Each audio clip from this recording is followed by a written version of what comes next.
So hello everyone, this is Ujjwal और इस video के अंदर हम बात करने वाले हैं ऑसिलेशन का one shot lecture for HSC board and MHT सीटी।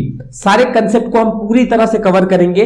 इस वीडियो के अंदर आपको सारा कंसेप्ट और सारे फॉर्मूलाज लास्ट तक समझ में आएंगे, तो एंड तक वीडियो को जरूर देखना। वीडियो को स्टार्ट करने से पहले एक इंपॉर्टेंट इंस्ट्रक्शन, हमने एक टेलीग्राम ग्रुप का लिंक आपको डिस्क्रिप्शन बॉक्स में देके रखा हुआ है, प्लीज ज्वाइन कीजिए उस ग्रुप को। उसके अंदर हमें इंपॉर्टेंट अपडेट्स, देन नोट्स, ये सब प्रोवाइड करते रहते हैं। ठीक है, अब स्टार्ट करते हैं हमारे ऑसिलेशन चैप्टर को। और इसके अंदर सबसे पहले हम स्टार्ट करेंगे इसकी डेफिनेशन से। तो क्या है oscillation? It is to and fro motion. To and fro motion किसको बोला जाता है? जब मोशन कंटिन्यूअसली आगे और पीछे एक ही पाथ पे फॉलो कर रही हो तो उसको हम टू एंड फ्रो मोशन बोलते हैं। फॉर एग्जांपल, अभी मेरे पास ये एक बॉडी है, इस बॉडी को अगर आप देख रहे हो तो इसके पास ये ऑसिलेटरी मोशन कर रहा है। जैसे ही मैं इसको मूव कर रहा हूं आगे की तरफ, तो यू कैन सी दैट कि एक मोशन है जो टू एंड फ्रो मोशन कर रही है, राइट। अब इसका थोड़ा सा ही पेंडुलम है तो बहुत जल्दी ये कवर कर ले रहा है, लेकिन देखिए टू एंड फ्रो मोशन। ठीक है, इसके साथ आपको ये भी दिख रहा है कि it is to and fro motion in which amplitude goes on decreasing. तो क्या हो रहा है, देखिए जब भी मैं इसको मोशन में ला रहा हूं, ये थोड़ी समय के बाद जब यहां से यहां मूव हो रहा है तो थोड़े समय के बाद आप देख रहे हो उसका टाइम जो है, एम्पलीट्यूड जो है वो कम होता जा रहा है जैसे जैसे टाइम बीत रहा है। तो amplitude goes on decreasing but time period remains constant. Time period constant मतलब क्या? जब ये मोशन इधर से इधर तक जा रहा है और फिर जब इधर से इधर तक जा रहा है, इसको यहां से यहां जितना टाइम लग रहा है उतना ही यहां से यहां तक का पाथ भी कवर करने में टाइम लग रहा है। तो टाइम पीरियड जो है इसका, ठीक है, वो क्या है? कांस्टेंट है। दिस टाइप ऑफ जो भी मोशंस आपको दिखते हैं उसको हम ऑसिलेटरी मोशन बोलते हैं। तो डेफिनेशन एकदम क्लियर है। एग्जाम्पल की बात करेंगे तो जैसे कि यही एक तरह से क्या है, ऑसिलेटरी मोशन कर रहा है, एक पेंडुलम की तरह है, तो उसको हम बोल सकते हैं कि एक पेंडुलम एक ऑसिलेटरी मोशन कर सकता है। सेकेंड, दूसरी अगर हम बात करें तो स्वीविंग मशीन, जो हमारी टेलरिंग मशीन होती है, उसके अंदर जो निडल रहता है वो भी continuously up and down motion कर रहा है, तो एक तरफ से उसको भी हम बोल सकते हैं कि वो कौन सा मोशन है? It is a to and fro motion, that is oscillatory motion. ठीक है, तो ये सब एग्जाम्पल हो गए, और भी बहुत सारे एग्जाम्पल्स है, बट हम ये दो एग्जाम्पल से दिमाग में रखेंगे अपने आप को कंसेप्ट को क्लियर करने के लिए। ठीक है, अब आगे बढ़ते हैं अपने पास। दूसरा जो हमारे पास है, ये रिस्टोरिंग फोर्स क्या है इसको समझते हैं हम। ठीक है, क्योंकि अगर एक तरह से ऑसिलेटरी मोशन है तो इसके अंदर रिस्टोरिंग फोर्स जनरेट होता है। खासकर रिस्टोरिंग फोर्स जब भी सिंपल हार्मोनिक मोशन हो रहा है, that is linear simple harmonic motion. ठीक है, ये बात ध्यान से समझना। तो क्या हो रहा है, सपोज कीजिए कि एक यहां पे हमने रिजिड बॉडी है और उस रिजिड बॉडी को हमने स्प्रिंग के साथ अटैच करके कुछ मास उसके ऊपर लगा के रखा है। अब बात ध्यान से समझना, जब मैं इस मास को खींचूंगा इस तरफ तो मैं फोर्स इस तरफ लगा रहा हूं, करेक्ट, दैट इज ये फोर्स इस डायरेक्शन में लग रहा है। एंड जब ये फोर्स मैं छोड़ दूंगा तो ये इसका जो मोशन है वो किस तरफ होगा? इस डायरेक्शन में, मतलब डिस्प्लेसमेंट जो हो रहा है वो इस डायरेक्शन में हो रहा है।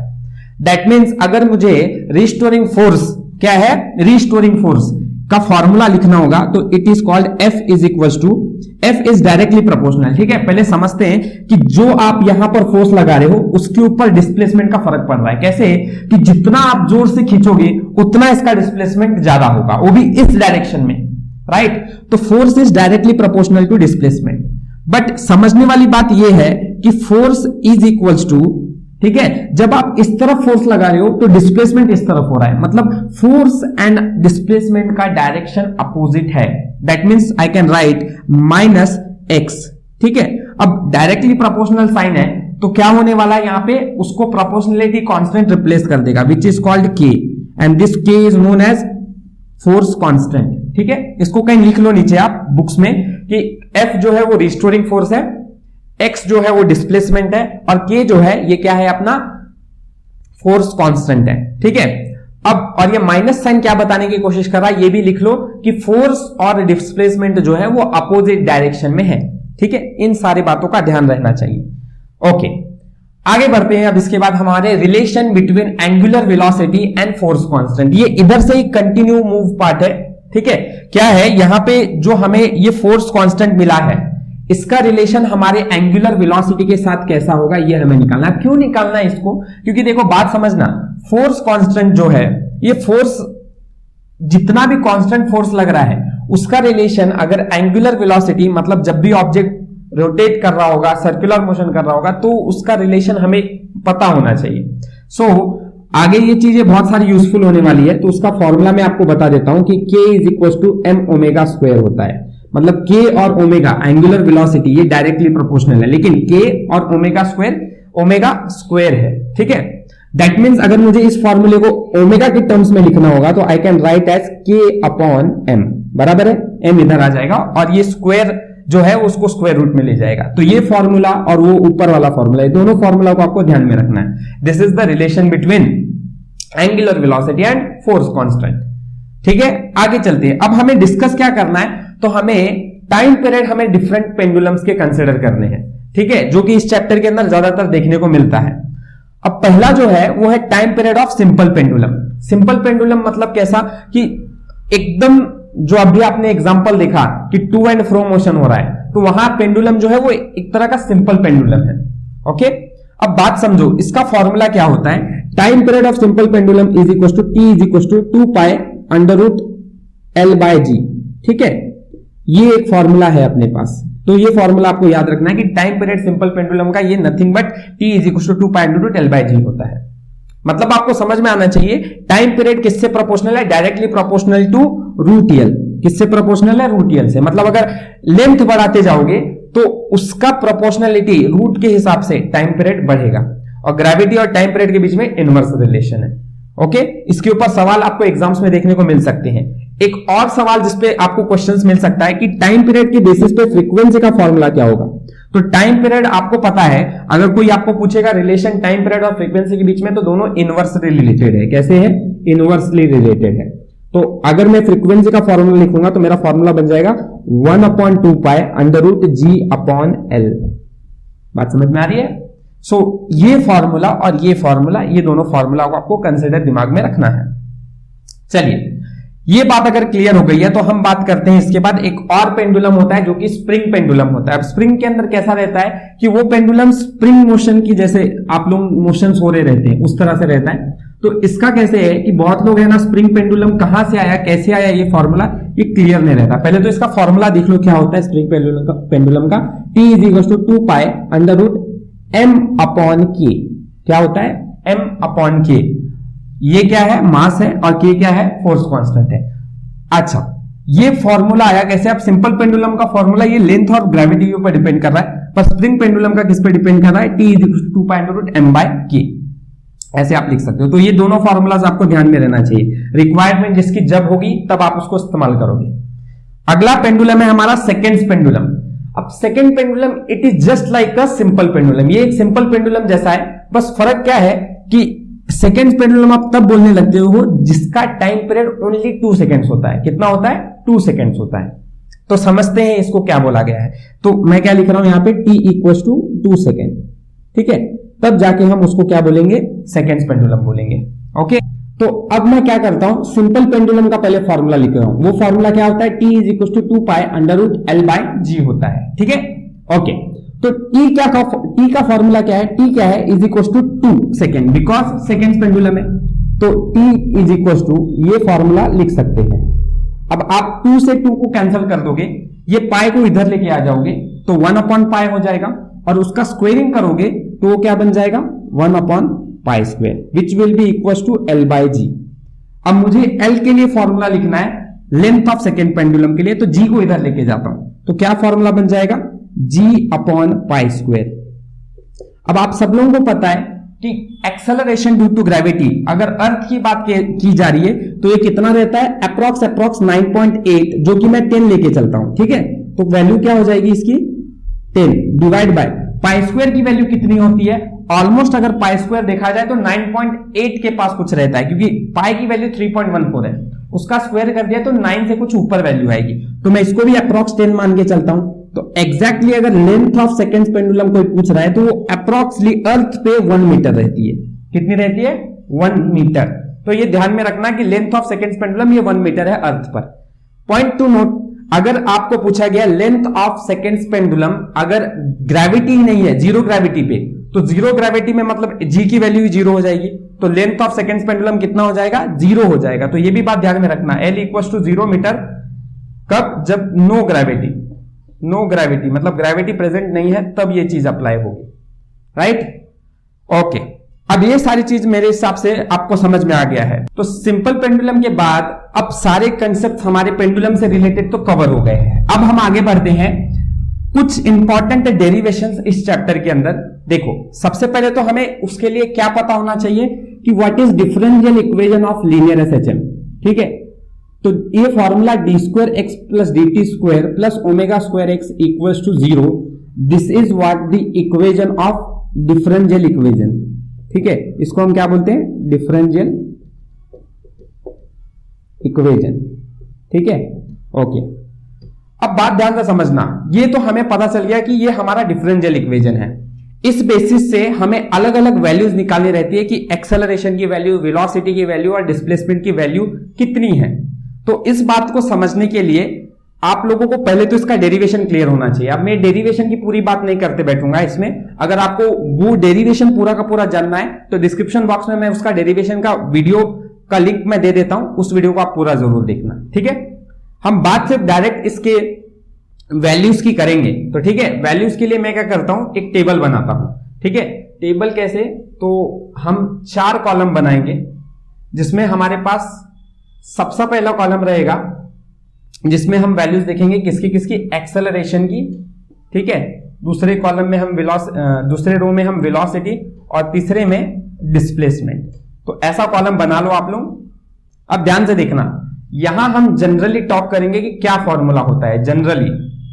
दूसरे पोजीशन पे हम मीन पे क्या होता है ये वैल्यू बात करेंगे। मीन पे मतलब x की वैल्यू कितनी होती है, मीन पे 0 होती है, ये बात ध्यान में रखना। और एक्सट्रीम पे कितनी होती है, that is x is equal to a जितना हो जाता है। करेक्ट है? तो इस बेसिस से अगर आपको कोई पूछ रहा है एक्सेलरेशन का जनरल फॉर्मूला क्या है, तो हम कंसीडर ये याद रखना, it is minus omega square x होता है। कैसे? तो देखो, इसका मतलब तो आपको पता ही है, इट इज एक्सेलरेशन। तो एक्सेलरेशन को मैं कैपिटल ए से बताता हूं, और ये प्लस ओमेगा स्क्वायर एक्स उधर जाएगा तो क्या होगा, माइनस ओमेगा स्क्वायर एक्स। अब कुछ लोग बोलोगे सर ये कैसे होता है, ये डायरेक्ट एक्सेलरेशन कैसे लिख दिया? तो आपको पता है, अगर आप डबल डेरिवेटिव लेते हो दैट मींस डिस्प्लेसमेंट का डबल डेरिवेटिव यही होता है, एंड डिस्प्लेसमेंट का डबल डेरिवेटिव लेना मतलब आपका एक्सेलरेशन ही है ना। ठीक है, तो ये ध्यान में रखना। ओके, इसके बाद अगर एक्सेलरेशन का ये फॉर्मूला है, तो अगर आपसे कोई पूछता है कि मीन पे एक्सेलरेशन कितना होता है, तो आप बताओ एक्सेलरेशन मीन पे मतलब x की वैल्यू 0, तो दिस विल बिकम 0, तो 0 इंटू समथिंग बिकम 0, तो ये वैल्यू 0 हो जाएगी। बराबर है? एक्सट्रीम पे कोई पूछता है कि कितनी होगी एक्सेलरेशन की वैल्यू, तो आप लोग जानते हो x की जगह पर a वैल्यू पुट कर सकता हूं मैं। तो यहां पे अगर a पुट कर दिया तो फॉर्मूला बन जाएगा a ओमेगा स्क्वायर। माइनस आएगा, पर मैं माइनस अभी कंसिडर नहीं कर रहा हूं, ओनली मैग्नीट्यूड लेके चलता हूं। ठीक है, आगे वेलोसिटी का जनरल फॉर्मूला क्या होता है? तो वेलोसिटी का general formula omega under root a square minus x square होता है। वेर ये ए क्या है, दिस इज एम्पलीट्यूड, ये बात ध्यान में रखना। ठीक है, ओके, ये फॉर्मूला आपका वेलोसिटी का आता है। अब इसके लिए है ना बहुत बड़ा डेरिवेशन है, ये कंटिन्यूअसली हमें क्या करना पड़ता है, एक्सेलरेशन की वैल्यू को डिस्प्लेसमेंट में कन्वर्ट करके इंटीग्रेट करके ये वैल्यू हमें मिलती है। ठीक है, तो उसके लिए आपको पूरा डेरिवेशन ही देखना पड़ेगा। चलिए, वेलोसिटी की वैल्यू अगर मीन पे कोई पूछ रहा है, मतलब ये वैल्यू 0 हो गई, तो दिस विल बिकम 0, तो बचता सिर्फ ए स्क्वायर है, और ए स्क्वायर अगर रूट से बाहर आएगा तो क्या बन जाएगा, ए।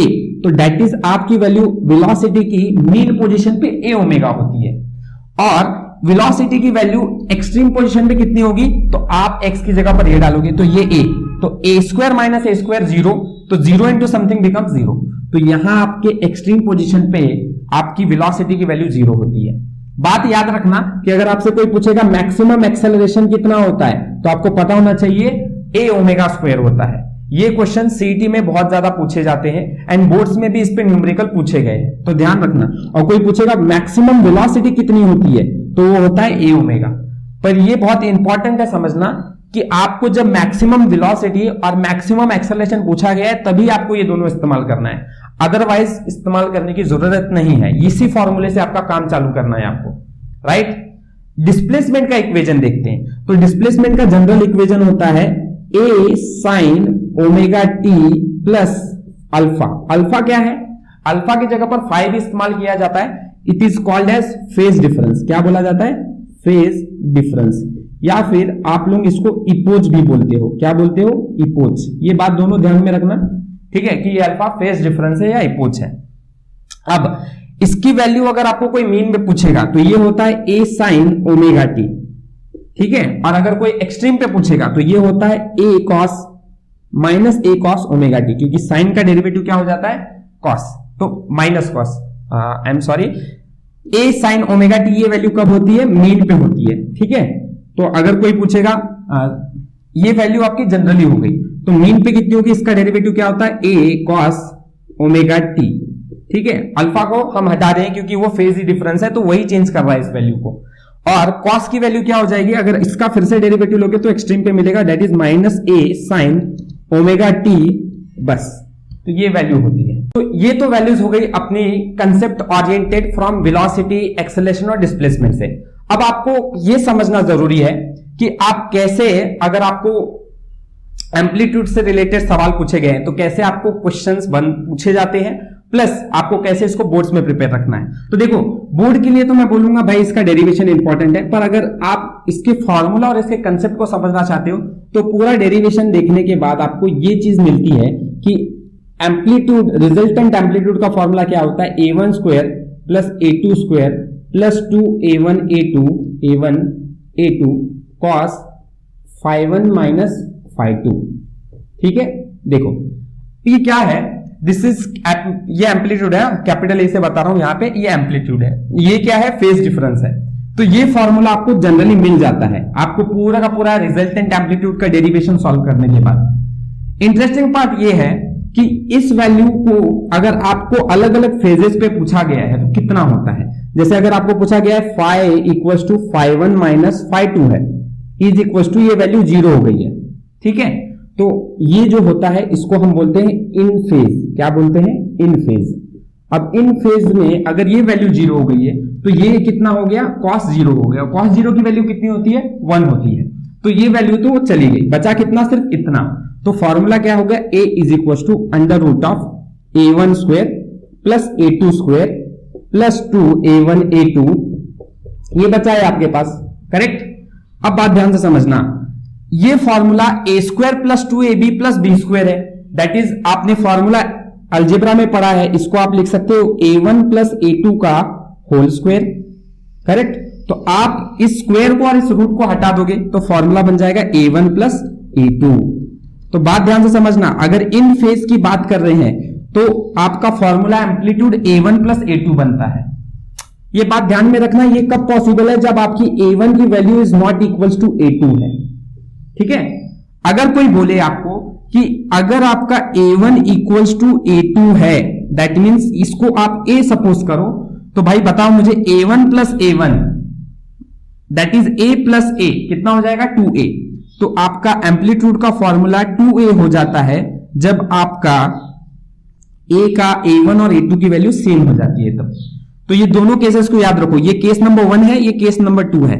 अगर आपको कोई पूछे कि इन फेज के अंदर अगर a1 not equals to a2 है तो आपकी एम्पलीट्यूड की वैल्यू a1 प्लस a2 होती है। अब वो जो भी दिया हो आपको उस हिसाब से आपको, जैसे ये 4 दिया है, ये 5 दिया है, तो टोटल एम्पलीट्यूड कितनी हो गई, 9 हो गई। पर अगर आपको कोई बोलता है कि a1 इक्वल्स टू a2 है, दैट मींस a कंसिडर करो, तो एम्पलीट्यूड का रिजल्टेंट वैल्यू कितना होता है, 2a। ये सब इन फेज में हो रहा है, याद रखना, ठीक है। जब अगर आपको बोला गया कि आउट फेज के अंदर कंसिडर करो, तो आउट फेज के अंदर अब आपके दो कंडीशन होते हैं। एक जो होता है वो phi की value equals to phi1 minus phi2 equals to कितना हो रहा है, 90 हो रहा है, ये आउट फेज की कंडीशन है 90। और दूसरा phi की वैल्यू phi1 माइनस phi2 जो आउट फेज में होता है वो 180 डिग्री होता है, करेक्ट है, दैट इज phi पाई, और ये कितना है, पाई बाय 2। तो आप क्या करो, आउट फेज के लिए हम 90 के लिए अब निकाल कर देखते हैं। तो भाई ये फॉर्मूला अगर cos 90 हो गया तो cos 90 की वैल्यू कितनी होती है, 0 होती है। तो अगर यही 0 हो गया तो ये सारा टर्म ही 0 हो जाएगा, तो बचेगा क्या, सिर्फ ये। तो a की वैल्यू कितनी हो गई भाई, ध्यान से समझना, this is a1 square plus a2 square, correct है। अब इस बेसिस से आप बोलोगे, इसके बाद आप इसको सॉल्व नहीं कर सकते क्योंकि a1 square plus a2 square ऐसा कोई फॉर्मूला नहीं है। सो एम्पलीट्यूड की वैल्यू ये जो होती है अगर आउट फेज में है तो ये रहती है, कब, जब a1 is not equals to a2 है। पॉइंट नोट करो, अगर कोई बोल दे आपको कि a1 इक्वल्स टू a2 कर दो, दैट इज a, तो आप बोलो ये a square plus a square हो जाएगा। तो a square plus a square क्या होता है?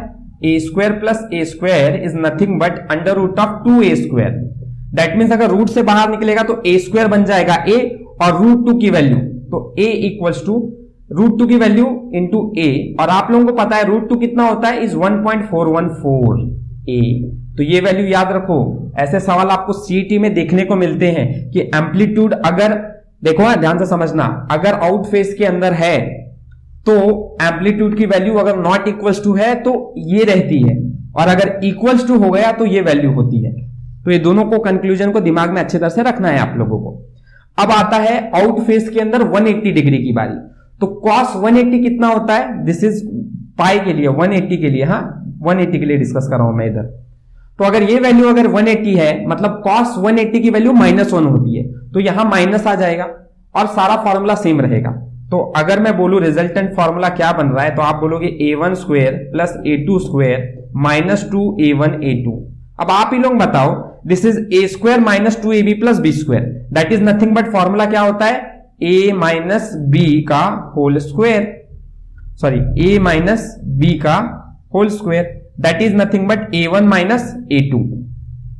तो अगर आपको रिजल्टेंट कोई पूछ रहा है 180 के लिए कितना होगा, तो ये a1 माइनस a2 होगा। कब? जब, फिर से ये बात याद रखना कि ये जब a1 is not equals to a2 है।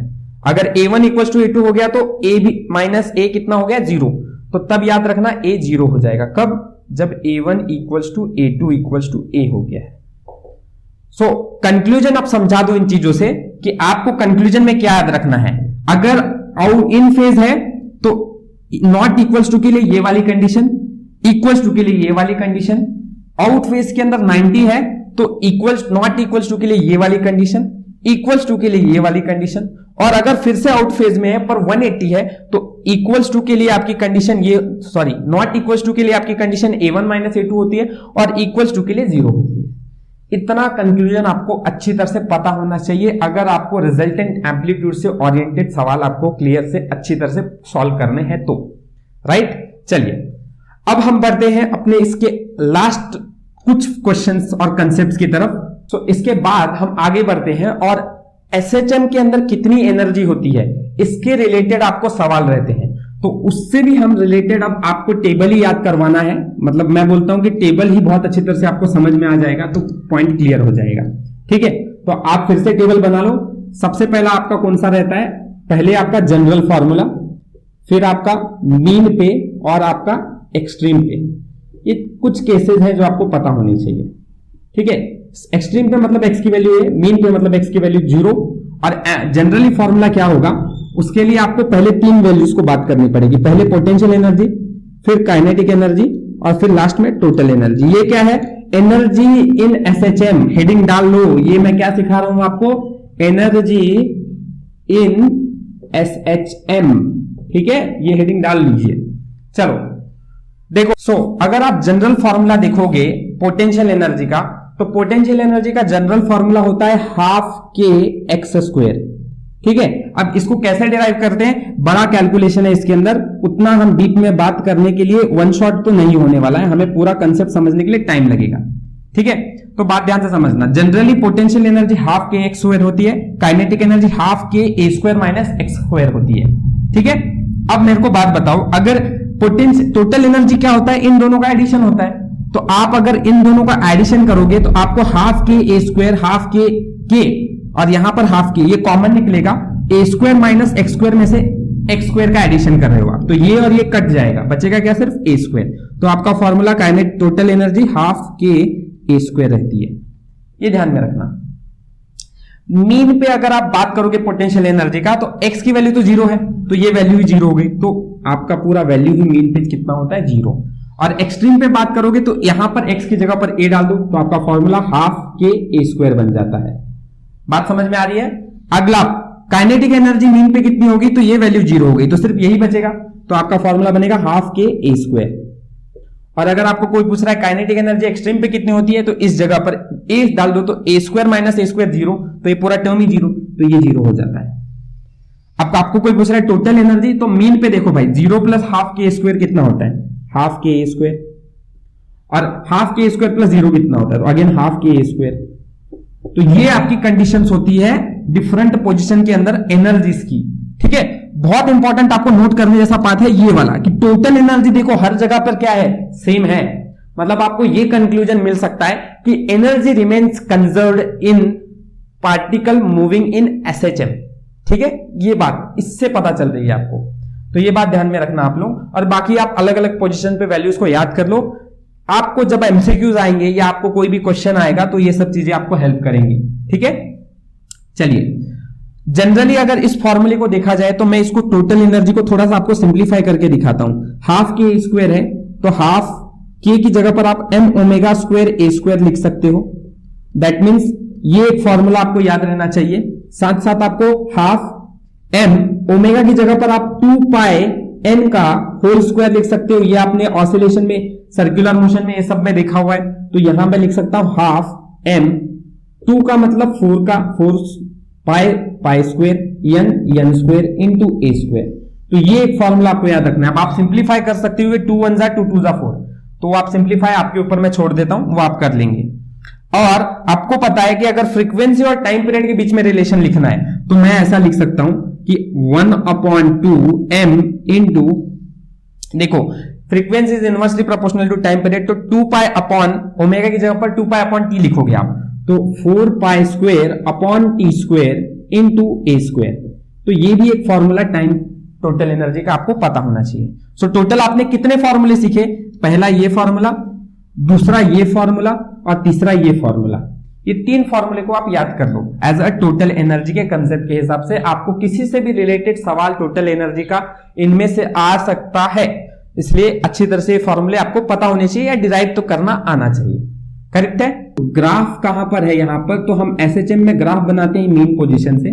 तो आप देखते हो कि अगर आपको कोई डिस्प्लेसमेंट का ग्राफ पूछ रहा है तो आप ऐसे बनाते हो, ये आपका 0, ये आपका यहां पर कितना रहता है π/2, ये आपका रहता है पाई, यहां पर आपकी वैल्यू रहती है 3 π/2 और यहां आपकी वैल्यू रहती है 2 पाई। बराबर है। तो ये देखिए इस तरह से आप ग्राफ बना रहे हो। ये आपका कौन सा पोजीशन है, ये आपका एक्सट्रीम पोजीशन है, ये आपका लोअर केस में, ये आपका लोअर केस में एक्सट्रीम पोजीशन है। ओके, ये आपका कौन सा ग्राफ हो गया, ये ग्राफ आपका होता है डिस्प्लेसमेंट का ग्राफ। करेक्ट है। ओके, तो ये आपका डिस्प्लेसमेंट का ग्राफ है। फिर आपको बोलते हैं वेलोसिटी का ग्राफ, तो आप देख सकते हो वेलोसिटी का ग्राफ कुछ ऐसा रहता है आपका। ठीक है, ये किसका ग्राफ है, वेलोसिटी का, याद रखना। और लास्ट में फाइनली एक रहता है ग्राफ आपका एक्सेलरेशन का। आप एक्सेलरेशन का ग्राफ किधर से चालू होता है, वो चालू होता है इधर से और फिर ऐसे खत्म होता है। मतलब देखिए यहां पर कहां से चालू हो रहा है, नीचे से, इधर एक्सट्रीम पोजीशन से चालू हो रहा है, इधर किधर से चालू हो रहा है, मीन पोजीशन से। तो अगर आपसे कोई पूछेगा कि कंक्लूजन क्या है आपके ग्राफ में से, तो आप बोलोगे कि देखो डिस्प्लेसमेंट और वेलोसिटी के ग्राफ को आपको देख के पता चल रहा है कि ये 0 से चालू हो रहा है डिस्प्लेसमेंट, पर ये जो चालू हो रहा है वो वेलोसिटी कहां से चालू हो रहा है, एक्सट्रीम से। तो आप बोल सकते हो velocity advances by π/2 with respect to displacement. देखो वेलोसिटी क्या है, π/2 से आगे है, बराबर है ना, π/2 फेज से आगे जा रहा है, क्योंकि ये देखो ये फेज कहां पे है, π/2 की फेज होती है। तो वेलोसिटी जो है वो π/2 मतलब फेज π/2 से एडवांस कर रहा है वेलोसिटी। एंड अगर आपको कोई पूछेगा इस रिलेशन में बताओ, तो देखो ना ध्यान से समझना, displacement lags behind by π/2 with respect to velocity.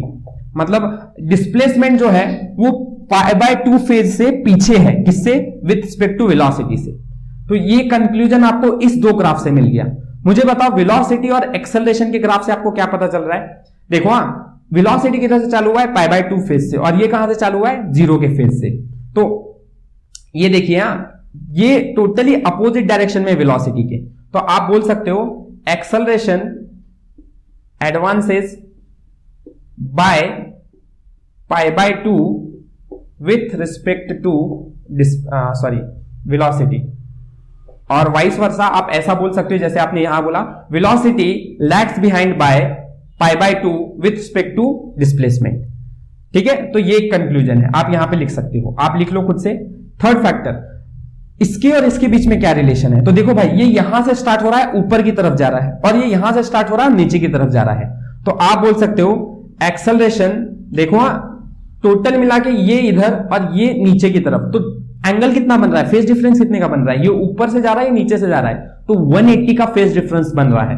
तो acceleration advances by pi with respect to displacement. ये बहुत कंक्लूजन इंपॉर्टेंट है, इस पे सवाल आ चुका है, इस पे सवाल आ चुका है सीईटी में, तो आपको ये अच्छी तरह से समझ कर जाना चाहिए कि ये क्या कंक्लूजन्स आपको दिखा रहे हैं इन ग्राफ को बनाकर। ठीक है, तो एंगुलर एसएचएम से कनेक्टेड सवाल सीईटी में देखने हैं या आपको फॉर्मूला पता लगाना है, तो angular SHM is just like, ऐसा ही है कि आपका लीनियर एसएचएम जैसा होता है, बस उसका फॉर्मूला थोड़ा सा बदल जाता है।